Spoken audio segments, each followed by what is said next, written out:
Be ready. 15 seconds.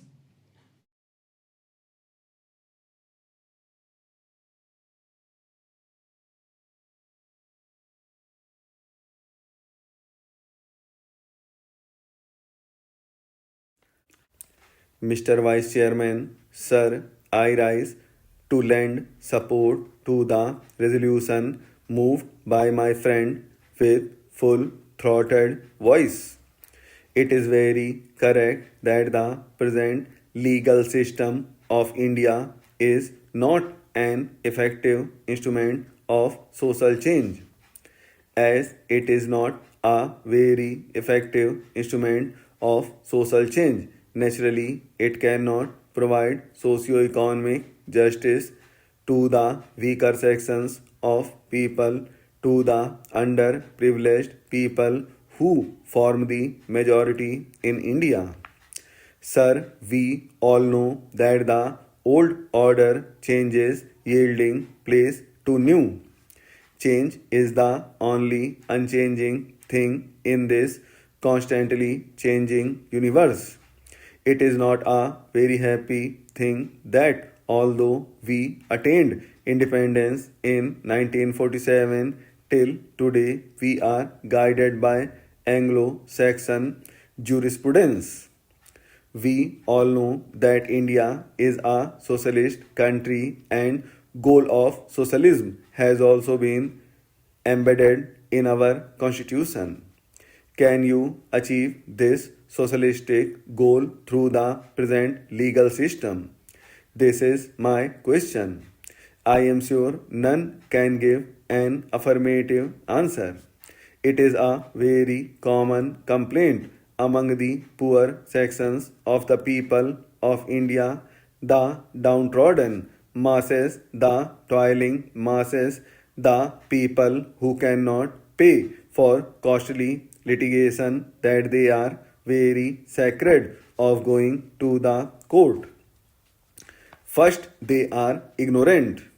Then, they have no money. They are very poor. The court of law for them is a sort of jigsaw puzzle. Whenever they go to a court to fight out a case for the redressal of their grievances, they always have the psychological fear. What is that fear?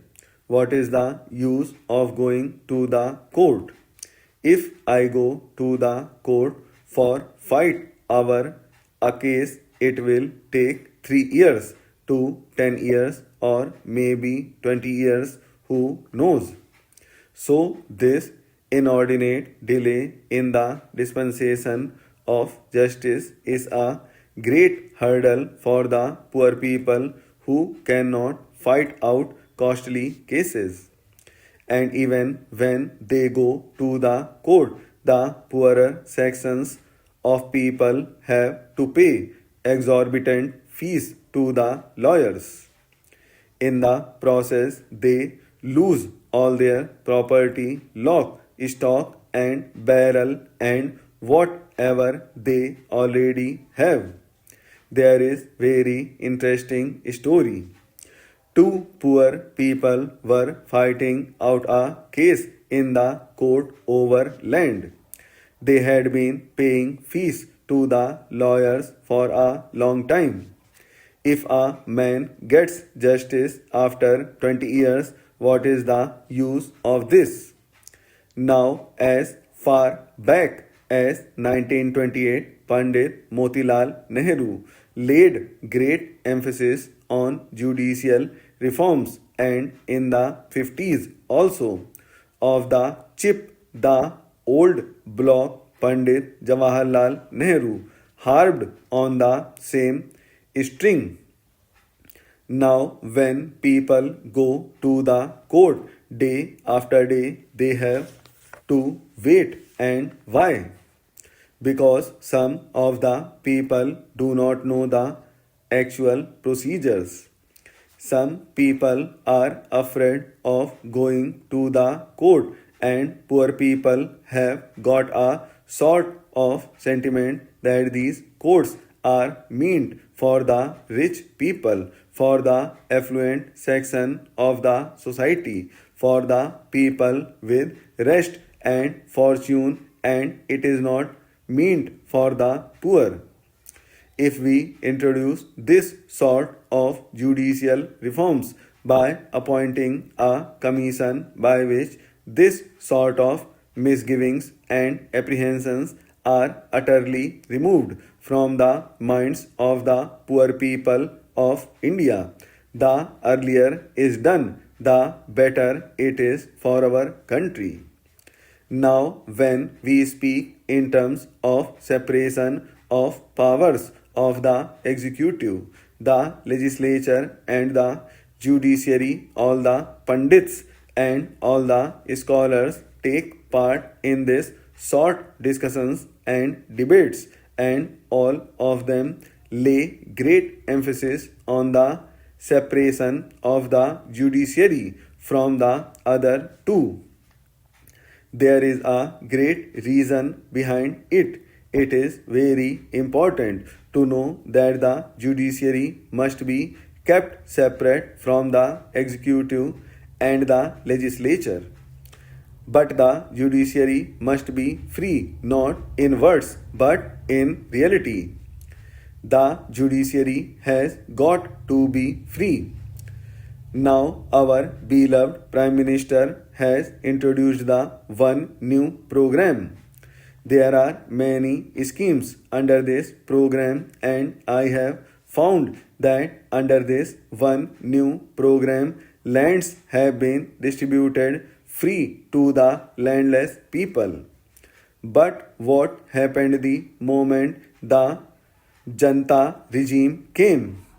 All the landlords came, swooped on them, and took away the lands, and those poor people did not get any justice anywhere. So, if justice remains just on paper, if justice is not carried into the field to the poor people of our country, what the value of this justice? I don't find any meaning in it. So, justice has got to be made effective, substantial, and cheap, and its dispensation must be very, very fast. Now, I have gathered this knowledge that the National Law School of Bangalore has recommended that the law course should be for 5 years. I do not understand the reason behind it. 5 years is a very long time, and most of the poor parents cannot afford to defray the educational expenses of their sons and daughters who will have to pursue their studies for 5 long years. I shall give a few facts and projections, and they indeed betray any romance in the present scenario. Though the mankind was the latest creature among the biodiversity, its numbers have grown rapidly. It is alarming that the rate of growth is ever increasing. In 1798, when he was writing his essay on population, the global population was barely 1 billion. Ever since, due to industrialization and technological revolution, the population has risen to an ever increasing rate. In the following 100 years, the world population doubled to 2 billion. And further, following half century from 1925 to 1975, it doubled again to touch 4 billion. By 1990, it was 5.3 billion. Even though there is a decrease in the overall growth rate of population from 1971 onwards, according to UN projections, by 2025, the Earth will contain a population of around 8 billion people and the global population stabilizes as 11 billion people in the second half of the next century.